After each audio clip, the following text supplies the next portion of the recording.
Islam and greetings. Princeanaelbey, Divine Prince of the Divine Theocracy of the Prophets Moorish Science Temple of America through Temple Alhambra. I pray that you all have been doing well and that you've been living the best life that you have, along with being good to one another. I pray that is truly the case.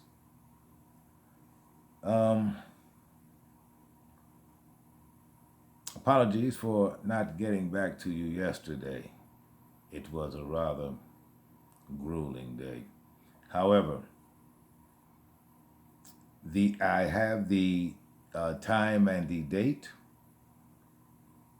Should you be interested in changing the course of your life by living through the Constitution for the United States, we will meet on the steps on the west end of the Museum of Science and Industry in Chicago on Saturday at 1 p.m. February 15th.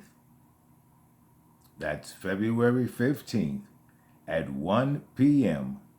on the steps of the Museum of Science and Industry. There is where we shall congregate and meet. It will not take long. There will only be some very simple instructions, and anyone who has any questions, that will be the time to raise them. And I will answer all questions as I can. And your posterity will thank you. Your posterity will thank you. They may even sing your praises. In this session, I would like to lecture on some aspects of humanity and give you some insight into a few other things as well. And I will begin with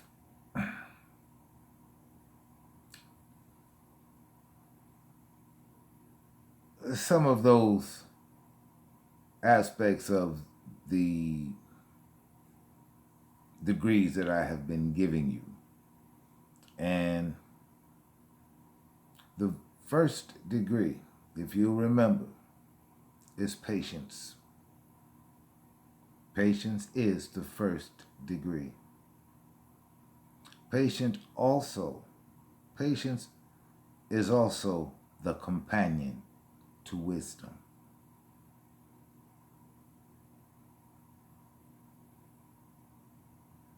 And these are things that you ought to know while going forward in your life. And aside from that, because patience is, again, the very first of the elemental degrees, and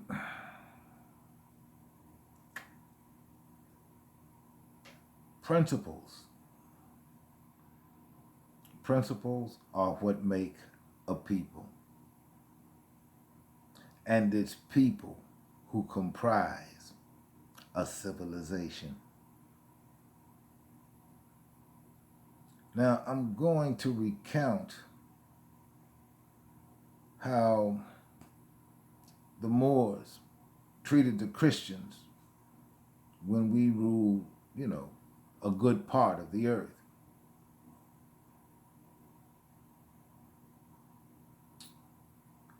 And this goes to principles. When we ruled most of the earth, there were Christians everywhere. Everywhere. We gave them freedom. We did not restrict their movements. they could do whatever they chose to do as long as they fell within the bounds of law. The only thing that we insinuated ourselves, check that. No, no. The only time that we raised our voice was when the church wanted to send an archbishop to its parishioners or whatever they are. Now, we did have a hand in choosing the church's archbishops because, you see, by then a whole lot of us knew what the game was. We knew it. We knew what time it was. And now that the tables have turned and the Christians are in charge,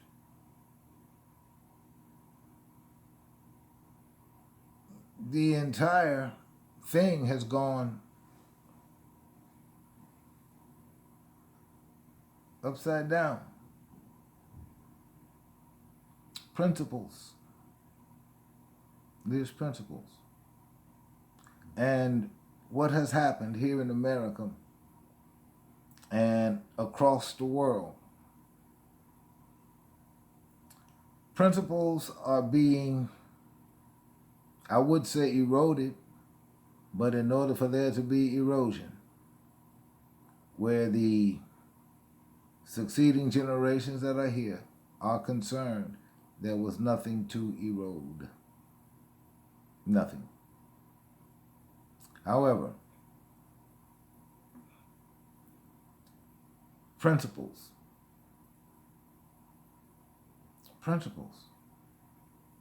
The reason for this awakening action is because of principles. It's because of principles.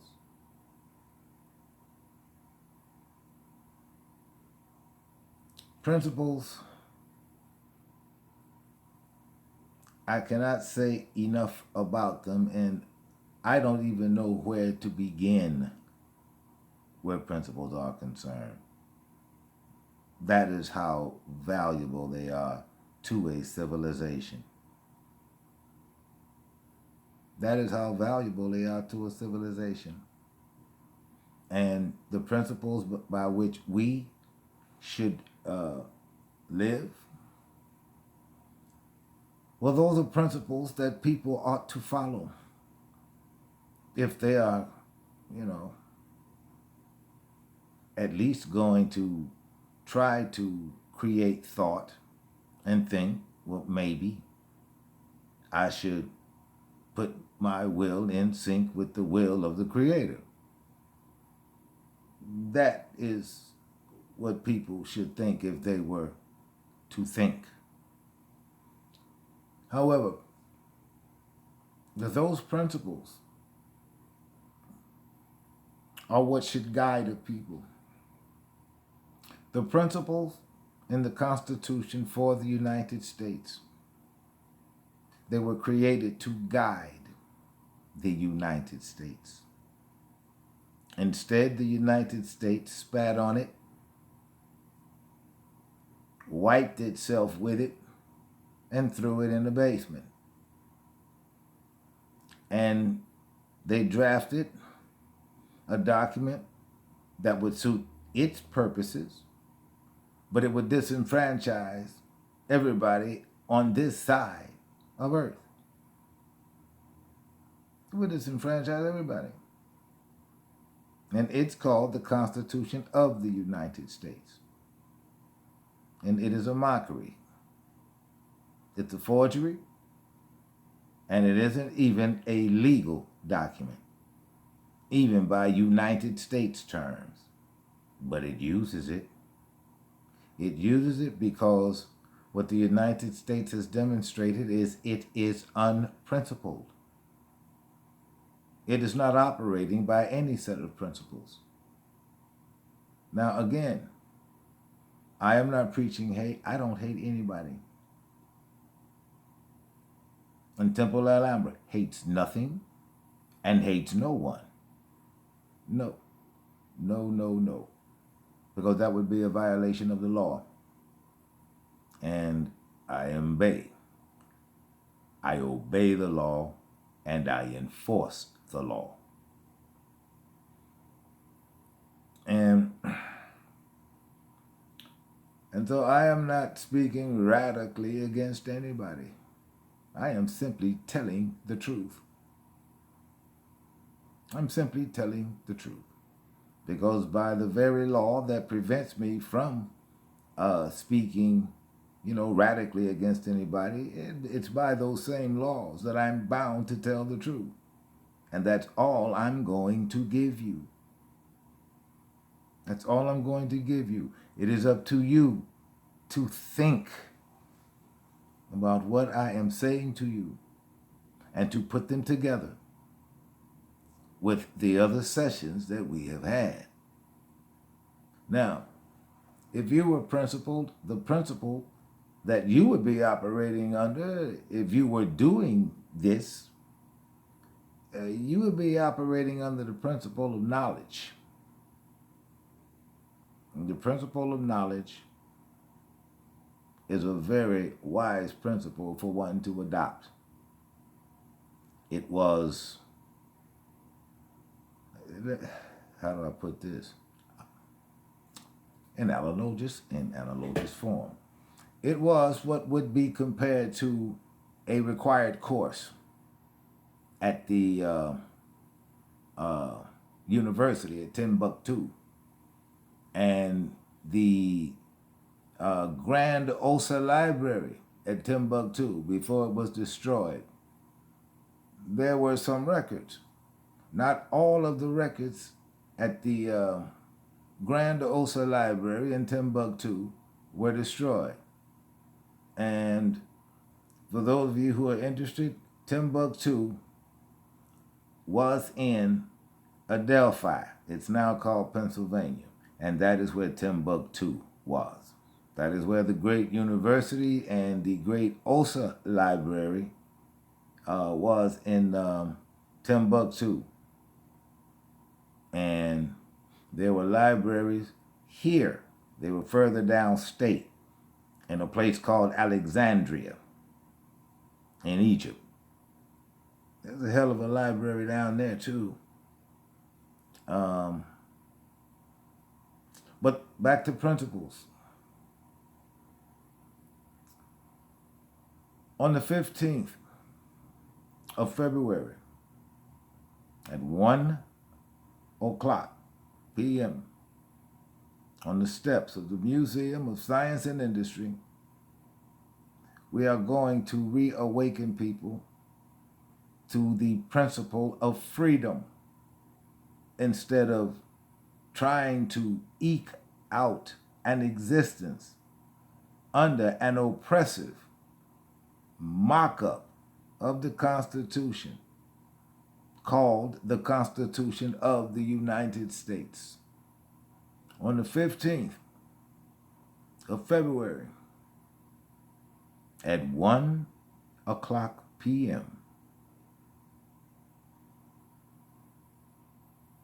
we will meet and I will instruct you on what to do and how to do it. I have already, look, the one thing you don't have to worry about are the Martin Luther King aspects of awakening people. I spent a good deal of the last week checking with the people who, and I explained to them it is not a protest and it is not a demonstration. It is an awakening. And I answered their questions and I answered them truthfully. And so we can demonstrate, here you go, I'm listening to them. We can awaken people at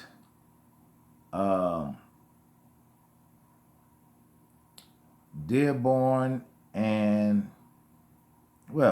Dearborn, 219 South Dearborn, the Federal Building. And on the 15th, I will have the time that we will convene downtown. And I look forward to seeing all of you there. And I'll be proud of you. I will be proud of you. And so, you all, let's look forward to the 15th of February at 1 o'clock. And I'll be pleased to see you there. Those of you who can make it, do make it. Those of you who have absolutely nothing to do, which is most of you, bring your amalgamated Moorish nephews and nieces and remind them, check that, I'm reminding you to let them know that this involves them too. And so, until the next video, I bid you peace, and you all be good to one another, you love one another, and above all, just like we're going to do Saturday, you protect one another.